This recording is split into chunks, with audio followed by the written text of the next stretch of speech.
Welcome to the Science of Self, where you change your life from the inside out. I'm your host, Russell. It's Thursday, October 26, 2023. Today we're celebrating National Pumpkin Seed Day, National Noodle Day, and International Frankenstein Day. Halloween is clearly just around the corner. And of course, we can add a little bit more to our lunch menu for today. It's National Oatmeal Muffin Day, Chocolate Cupcake Day, and we mentioned National Nut Day. So get out there and enjoy some of that delicious food. Now, on to the main event. Today's episode is about the Feynman technique. It's a powerful learning method developed by Nobel Prize-winning physicist Richard Feynman. It's a four-step process. Choose a topic to learn. Teach the topic to a child. Identify the gaps in your own understanding, and then go back and fill in the gaps. It's incredibly effective because it forces you to think deeply about the topic and to explain it in a clear and concise way. This episode is taken from Peter Holland's book, Richard Feynman's Mental Models, available on Amazon, Audible, and iTunes. Thanks for joining us today.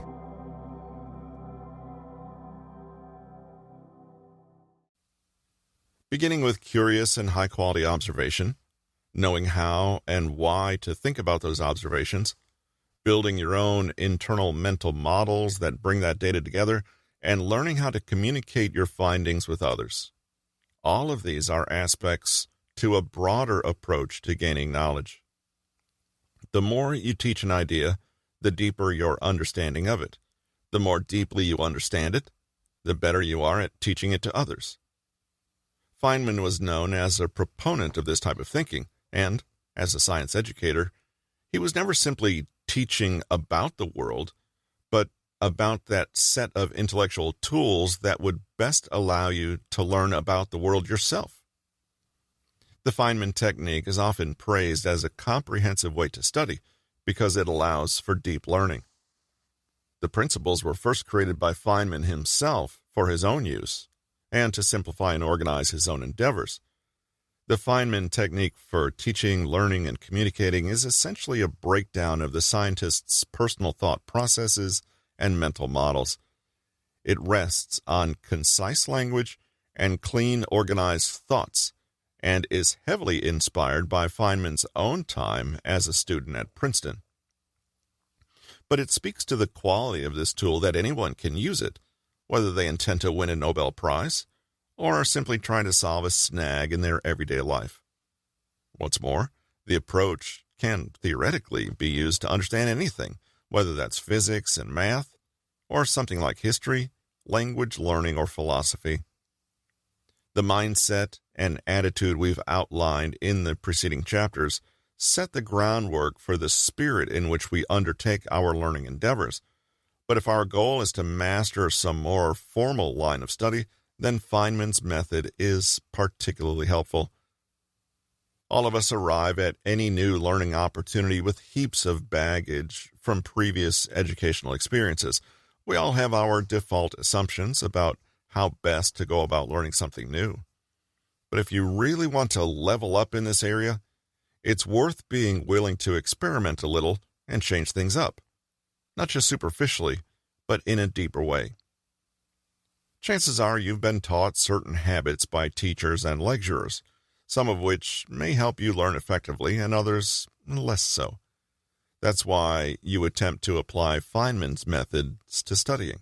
Some of it may feel obvious and familiar, and some of it very counterintuitive. Before you make assumptions about any of it, adopt the scientist's creed here. Try it yourself and see what happens. Let's pull everything we've explored in the previous chapters together. The technique broadly consists of just 4 steps: study, teach, identify gaps, and simplify. And, well, repeat. Step 1, identify your subject. Seems obvious, but you need to actually have some idea of what you're trying to learn or the problem you're trying to shine light on. Start by putting down everything you know into words. Use a notebook and pen or a laptop and write down every detail. even if it seems insignificant. In fact, be quite literal and clear. The most interesting areas are where we assume we know something but don't, or vice versa. Writing things down in black and white is so important because it can help you discern between the two. What you're doing is carving out the limits and boundaries of your current knowledge and giving it a shape. Depending on your topic, this can be quite an intuitive and dynamic process. Trust yourself, but be open-minded and take nothing for granted. You're not merely remembering and putting down static facts. You are really trying to answer the question, what do I know? It can help to consult your 12 problems journal if you've been keeping one. Step 2. Teach what you know to a child. The ultimate test in intellectual humility, clean language, and simplified conceptions comes in confirming whether you can convey what you know to someone with zero pre-existing knowledge about it. There's often less use in sharing information with experts who already know. Their expertise will give an artificial sense of the depth of their understanding and yours. If you cannot teach what you know to a child, conclude that you do not yet have a proper grasp of the idea. That's great. You've identified an area of work and moved an item from I know to I need to find out. This is progress. The sooner you can admit you have a shakier understanding than you previously believed, the sooner you can get down to the work of really understanding. So don't let ego get in the way. Explaining to an actual child would be great, but obviously this isn't always possible. Still, you can complete this step by compiling a lesson you might give a child, anticipating their questions and confusions, and clearly working through the steps and core concepts you'd offer if you were teaching for real. Be on the lookout for big, cumbersome jargon and unclear language. Remember that your standard should be to explain a certain term without referring to that term itself. Constantly seek to simplify and be as direct, concise, and clean in your language as possible. A few things to remember. Children don't understand jargon, nor will they be impressed with fancy-sounding $10 words. Look beneath your technical jargon and see if you're able to convey the concept within them without becoming distracted by the words or else fooled into thinking you understand the concept just because you know the word. Be brief. This is a little like making an elevator pitch for the concept. You don't have to dumb things down, but being forced to get to the point quickly will help you identify what is central to the idea and what's just fluff. Anticipate questions or even objections. Imagine the stubbornest child you can and that they are asking why about the trickiest part of what you're trying to explain. Step 3. Locate your knowledge gaps. If you do the previous 2 steps correctly, you cannot help but highlight precisely those areas that you are a little unclear about. You're not looking for problems or flaws, however. Rather, this is where the real learning and growth happens. Most people work the other way around. They focus with undue reverence on what they know already, or think they know, and when they encounter an area of inconsistency or difficulty, they retreat, either pretending they already understand it, or just ignoring that aspect altogether. That's nothing more than a recipe for creating more ignorance. Instead, become very, very curious about what is missing.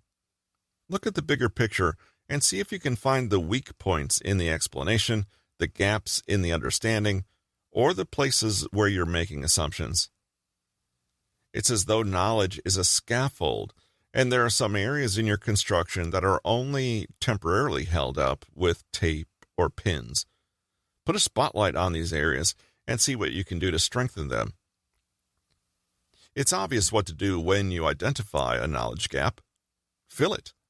See if you can turn your confusion into a targeted question. If you notice that you cannot really pinpoint the cause of a particular step in a process, that becomes a research question. What is causing this particular step? Why does this happen? Hit the books, do some research and data gathering, ask for help, set up an experiment, or even check if the answer is lurking in the materials you already have. The information might genuinely be missing, or it might be that you've uncovered your own faulty understanding or organization of that information. Keep working at it to fill in those gaps, whatever they are. Step 4. Tell a story. On the surface, nature is all at once a little chaotic and enormous. The scientist works always to pick out a linear narrative through this seeming chaos. In other words, to tell a story. When you tease out a causal explanation for a phenomenon, when you spin a tale that has a beginning and end, you are actually organizing your observations into a coherent whole and making a mental model. Piecing together your notes and ideas is not just a way to keep tidy and organized. It is literally the beginning of a deeper process of mastery and understanding. Make your own notes and diagrams, collect relevant ideas together, make a theory or model, paint a picture of the phenomena you're describing, and tell the story. You can do this by imagining that you're again teaching a young child what you know, but this time you're taking inspiration from Feynman and presenting a coherent story that will engage and enchant someone who does not yet have a reason to find your idea fascinating. When you truly understand what you're looking at, passion and enthusiasm seem to be the natural result. Use analogies, metaphor, and vivid, unusual language to quickly convey your idea. Inject emotion. It is, after all, the only reason people want to understand something and care enough to pay attention to it. Put things in context. Be lively. Read your own explanation out loud and imagine that you are exactly the kind of teacher you wish you had when first learning about this topic yourself.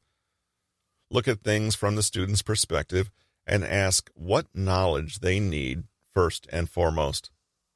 What follows from that understanding? What rules do they need to understand?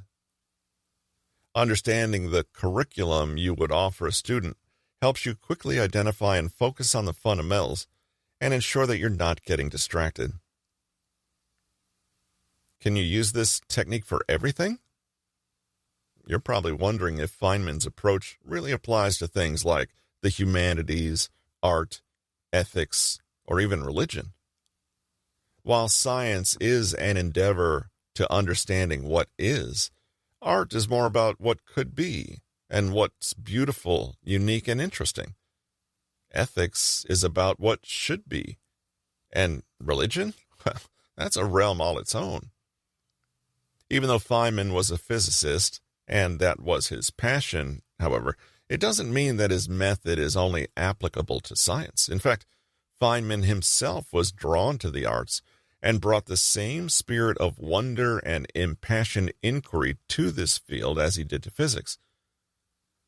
When you're curious and want to know who, what, and why, then there really are no limits.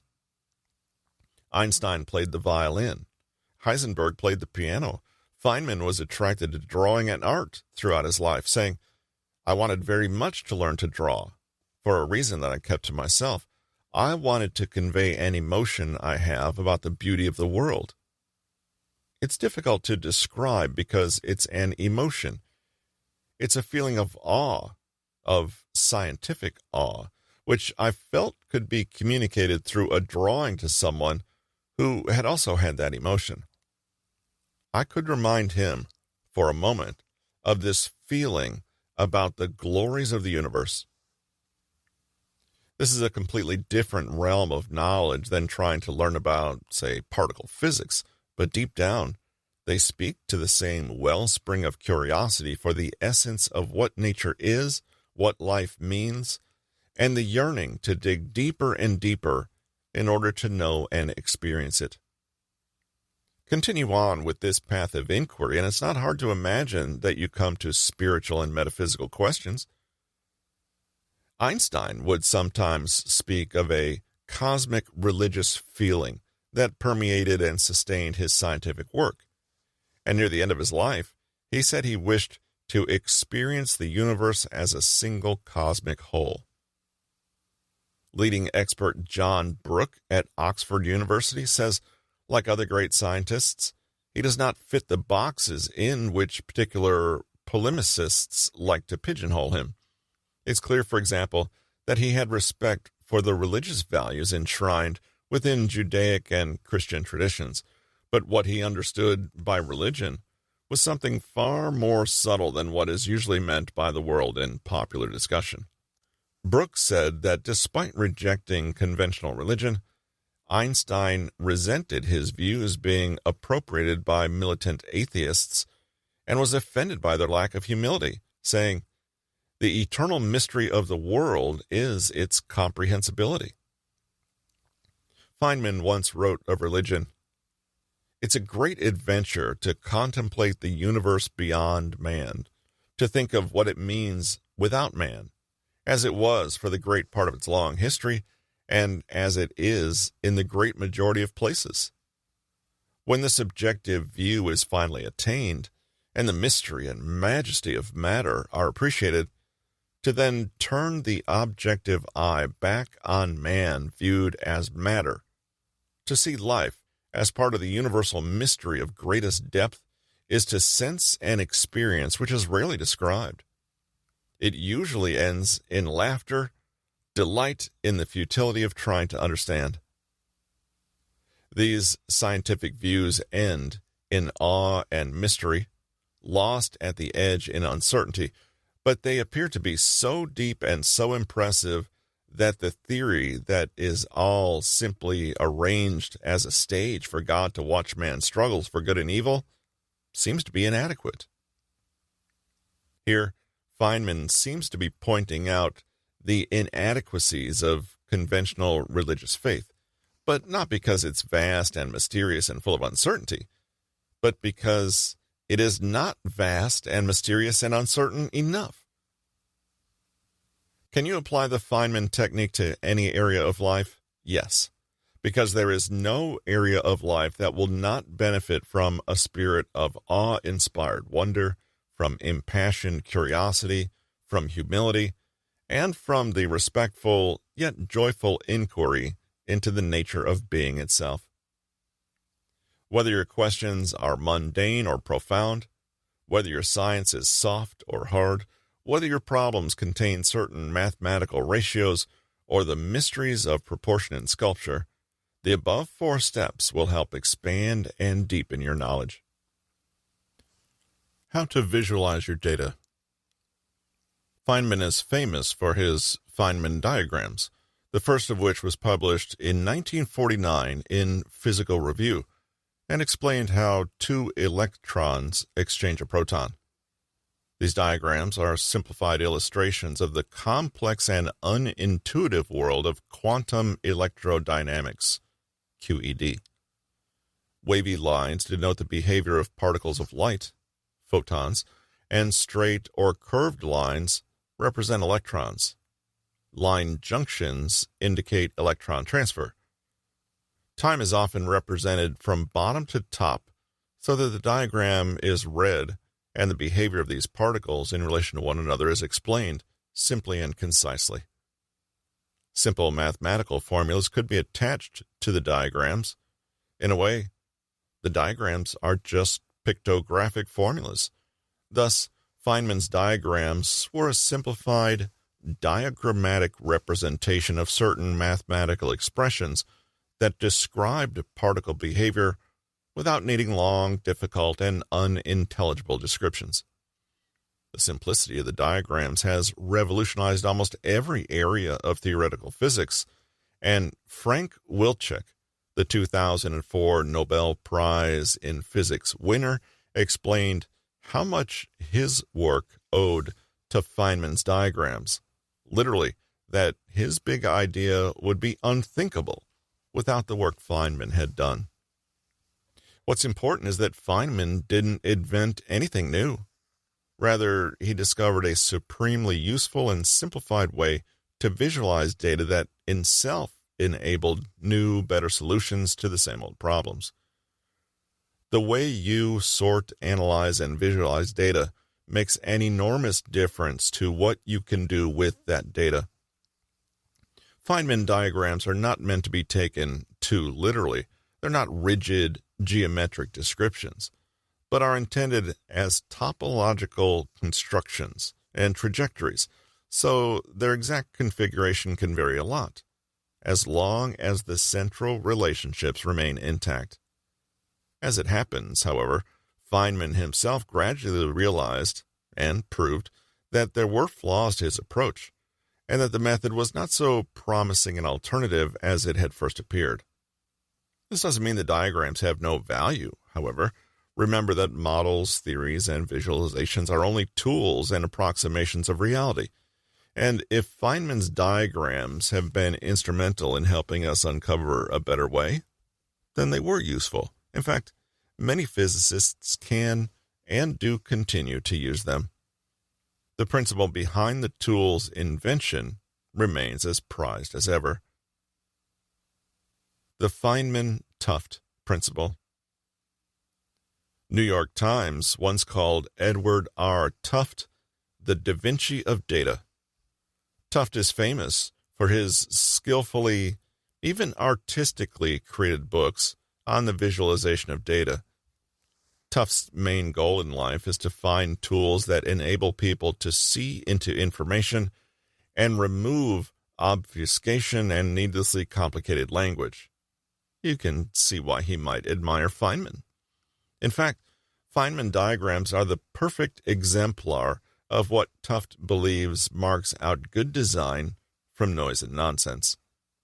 According to Tufte, good displays of data help to reveal knowledge relevant to understanding mechanism, process, and dynamics, cause, and effect. Good data, for Tufte, is something that allows us to better see what we couldn't otherwise see. Recall how Frank Wilczek said his work was unthinkable before Feynman's diagrams. Good visualizations, according to Tufte, are ones that allow this exact kind of insight. Bad visualizations do the opposite. Clear and precise seeing, says Tufte, becomes as one with clear and precise thinking. When it comes to language, we should strive to be simple, clear, direct, and easily comprehensible to non-experts. When it comes to visual representations, the same rules apply, and we can use what's sometimes called the Feynman-Tufte Principle of design. A visual display of data should be simple enough to fit on the side of a van.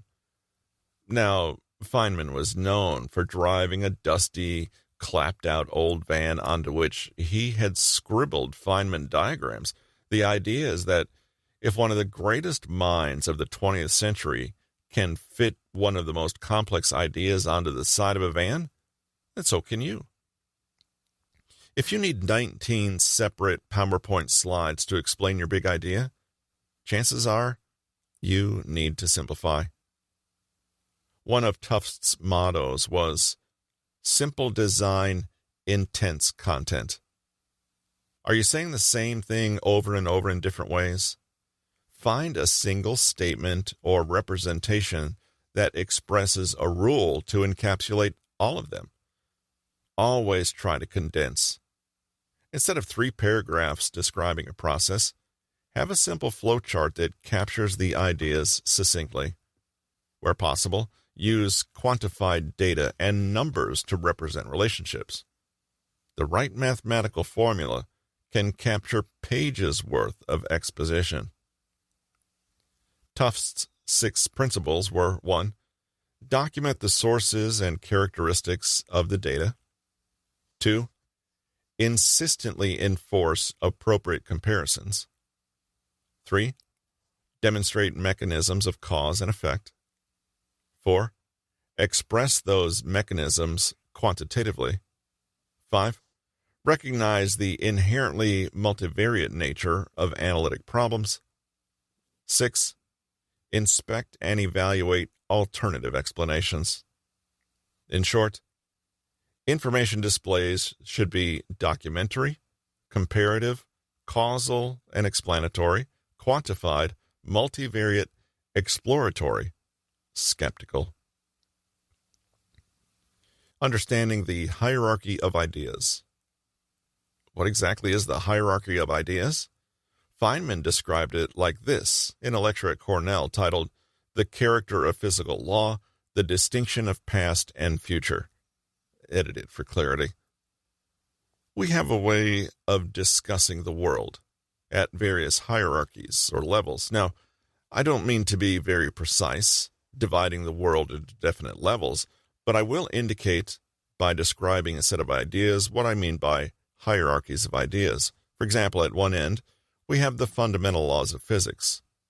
Then we invent other terms for concepts which are appropriate, which have, we believe, their ultimate explanation in terms of the fundamental laws. For instance, heat. Heat is supposed to be jiggling, and the word for a hot thing is just the word for a mass of atoms which are jiggling. But for a while, if we're talking about heat, we sometimes forget about the atoms jiggling, just as when we talk about the glacier, we don't always think of the hexagonal ice and the snowflakes which originally fell. Another example of the same thing is a salt crystal. Looked at fundamentally, it's a lot of protons, neutrons, and electrons. But we have this concept, salt crystal, which carries a whole pattern already of fundamental interactions. An idea like pressure is the same. Now, if we go higher up from this, in another level, we have properties of substances like refractive index, how light is bent when it goes through something, or surface tension, the fact that water tends to pull itself together, both of which are described by numbers. I remind you that we have got to go through several laws down to find out that it is the pull of the atoms, and so on. But we still say surface tension, and don't always worry when discussing surface tension about the inner workings. Up in the hierarchy. With the water we have waves, and we have a thing like a storm, the word storm, which represents an enormous mass of phenomena, or a sunspot or star, which is an accumulation of things. And it's not worthwhile always to think of it way back. In fact, we cannot, because the higher up we go, the more steps we have in between, each one of which is a little weak. We have not thought them all through yet. As we go up in this hierarchy of complexity, we get to things like muscle twitch or nerve impulse, which is an enormously complicated thing in the physical world, involving an organization of matter in a very elaborate complexity. Then come things like frog. And then we go on, and we come to words and concepts like man and history, or political expediency, and so forth, a series of concepts which we use to understand things at an even higher level. And going on, we come to things like evil and beauty and hope. Which end is nearer to the ultimate creator, to God, if I may use a religious metaphor, beauty and hope, or the fundamental laws?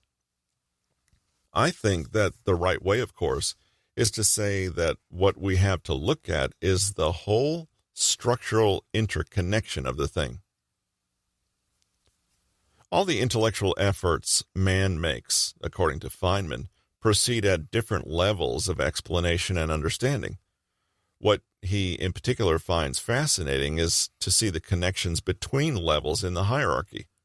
For example, how beauty connects to history, and how history connects to man's psychology, and how man's psychology connects to the workings of the brain, and how that connects to the neural impulse to the electrochemistry of the neuron, that electrochemistry to the movement and behavior of molecules, which connects to the expression of some atomic particles, and so on, down to the strangest levels of quarks and gluons, or perhaps strings.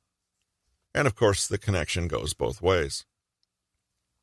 We can examine the world at any level, to any depth, and also extend the breadth of our inquiry in any direction. We might like to study the brains of all kinds of animals, remaining on the biological level, but expanding the breadth of that view to encompass many kinds of brains.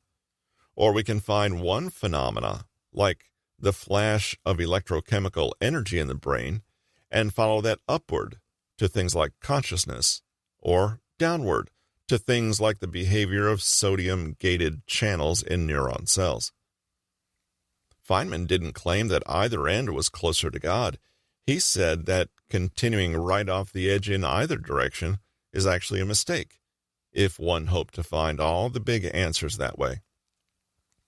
That means that dwelling solely in concepts like beauty, hope, and evil, or solely in the fundamental physical laws, is not sensible. It's especially not sensible for those who specialize at either end of the pole to argue with one another. Instead, he thought we ought to focus on the amazing connections that could be made. In fact, to discover the connections that already exist in and between these levels. This is why we said earlier that one can be a scientist at any level of inquiry for any question or problem, because all the levels connect. The politician or psychologist or biologist is not studying a different area of inquiry to the physicist or chemist or mathematician. They're all studying the same thing, reality, but at different levels of hierarchy. Finally, it should be noted that this word hierarchy does not imply that some levels are more legitimate, more real, or more fundamental than others. Sadly, all too often, people enamored with the rational scientific approach to life forget that science is conducted at one level only. Assuming that one could derive the meaning of life by understanding quantum electrodynamics is no different from saying that attaining nirvana at a meditation retreat would allow you to figure out how to fix a broken washing machine. That's perhaps why Feynman said of science, knowing all the fundamental laws as we know them today doesn't give you a good understanding of much right away. According to Paul Davies in God and the New Physics, the distinction being made here is sometimes referred to as holism versus reductionism. The main thrust of Western scientific thinking over the last 3 centuries has been reductionist. Indeed, the use of the word analysis in the broadest context nicely illustrates the scientist's almost unquestioning habit of taking a problem apart to solve it. But of course, some problems, such as jigsaw puzzles, are only solved by putting them together. They are synthetic or holistic in nature. The picture on a jigsaw puzzle, like the speckled newspaper image of a face, can only be perceived at a higher level of structure than the individual pieces. Einstein famously said that one cannot solve a problem at the same level of thinking that created the problem.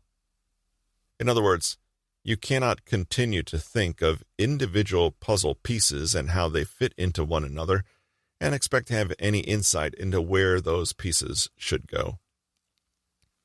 To answer the question, where should this piece go? You need to look up from one level to the next and, literally, see the bigger picture.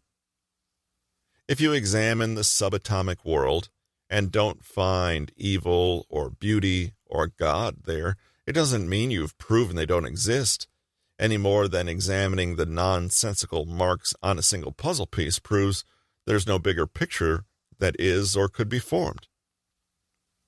Davies' universal hierarchy of abstraction, or UHA, is simple.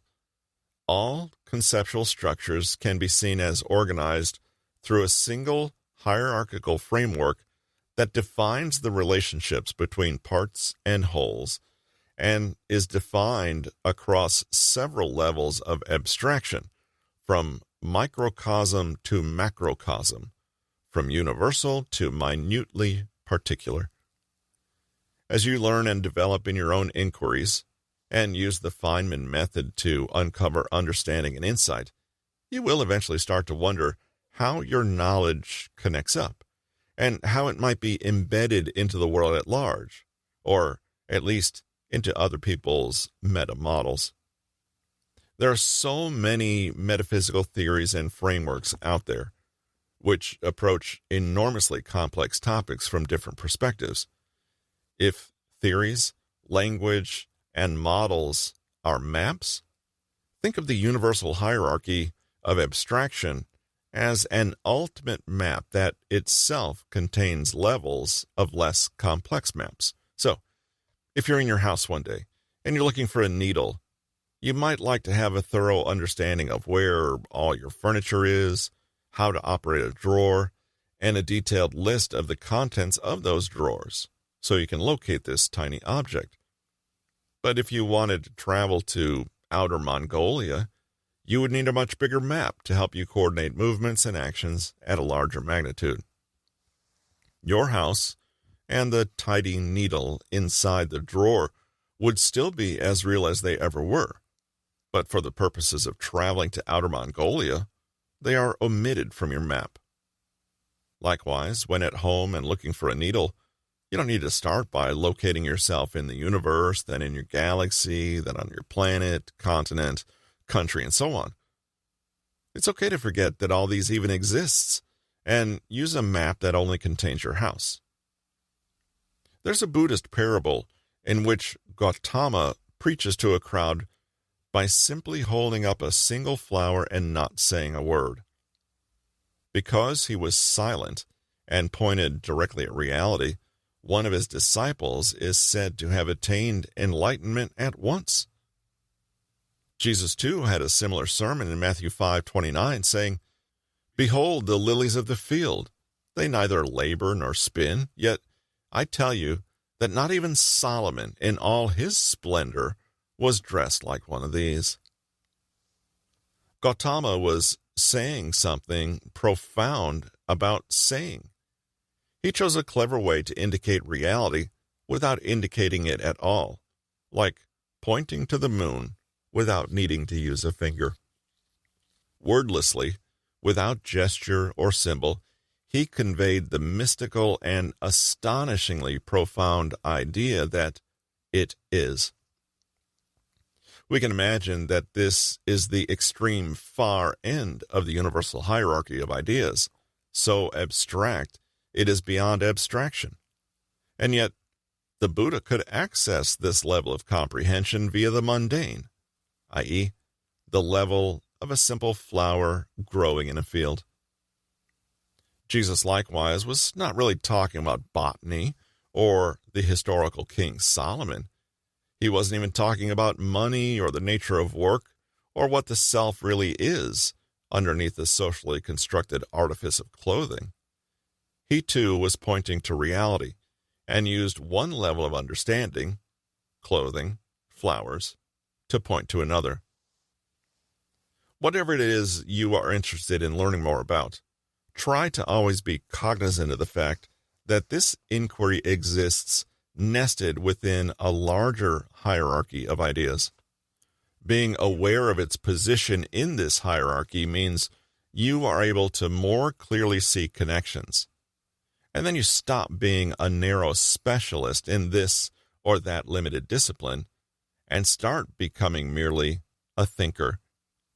You start to ask genuinely astonishing questions and give yourself the chance of answering them. Think about depth, but also breadth. Make connections. Become curious about what your problem looks like on different levels. This way of thinking, incidentally, will help you see that every item on your 12 favorite problems, yes, every single item, connects to every other item. You may not be able to see the connections, but they're there. The universe out of which your seemingly disparate questions arose is just one thing, so why shouldn't that be the case? Perhaps you want to really have fun and question whether the previous statement is in fact true. If you want to know more about the way things are, then the hierarchy of ideas can help you navigate your way through and keep your inquiry organized. If you're attempting to learn to solve some particular problem, the hierarchy can help too. It reminds you that the appropriate level of inquiry is the one that helps you solve the problem you currently have. For example, if you walk into a psychiatrist's office and ask them why you're anxious all the time, they wouldn't start by saying, "Well, in the very beginning was the Big Bang." Rather, the right level of abstraction is a bit like the setting on a magnifying glass. The best one is the one which allows you to see the object you're interested in most clearly. Finally, being aware of the hierarchy of ideas is an excellent way of problem solving. If you're stuck and can't find a way out, try to zoom in or out one level of abstraction. If your perspective itself is a tool, then realize that some points of view are like scalpels, some are like enormous industrial cranes, and some are like super colliders. Sometimes you feel like you're encountering a problem when really you're just using the wrong tool, i.e., looking at things from the wrong perspective. If trying to find a resolution at your current level on the hierarchy isn't working, try to find ways to step out of that level. For example, the psychiatrist may tell you that you have repressed anger or unresolved family issues, and that's why you experience anxiety. But if this doesn't seem to be helping you after a while, maybe you need to zoom out and go a level higher. Maybe you need to consult a philosopher or sociologist who will ask you why you thought that anxiety was a problem in the first place. Instead of learning yet another breathing exercise or mindfulness technique, the philosopher would advise you to unpick your assumption that being anxious was somehow an undesirable state of affairs in the first place. Maybe once you do this, you realize that you didn't have an anxiety problem at all, but an expectation, heavily informed by marketing and social media, that discomfort in life is abnormal. When you look at things this way, it's not that the problem is solved, it's that it melts away entirely. Summary. The more you teach an idea, the deeper your understanding of it. The more deeply you understand it, the better you are at teaching it to others. The Feynman technique for teaching, learning, and communicating is essentially a breakdown of the scientist's personal thought processes and mental models. First, identify your subject and write down what you know. Then teach what you know to a child in your own words, using clean language and simplified conceptions. Be brief and anticipate questions. This will allow you to identify gaps in your learning. Address these, and as you learn, tell a story and construct a linear narrative using analogies, metaphor, and vivid, unusual language. This approach applies to any area of inquiry, not just science. Finally, be cognizant of the different levels of understanding in the hierarchy of ideas. All the intellectual efforts man makes proceed at different levels of explanation and understanding. Know which level you're on and become curious about the connections between levels. This will increase your insight and problem-solving ability. The appropriate level of inquiry is usually the one that helps you solve the problem you currently have.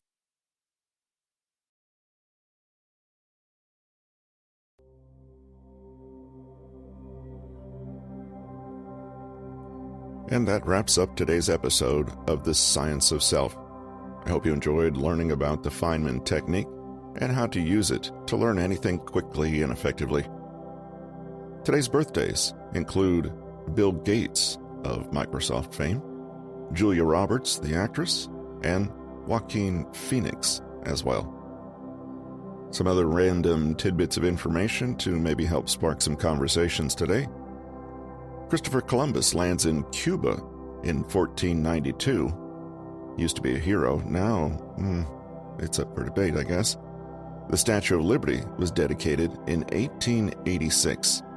And in 1965, the Gateway Arch in St. Louis is completed. And finally, in 1902, women's rights leader Elizabeth Cady Stanton dies. And we'll leave you with this quote from her: "The best protection any woman can have is courage."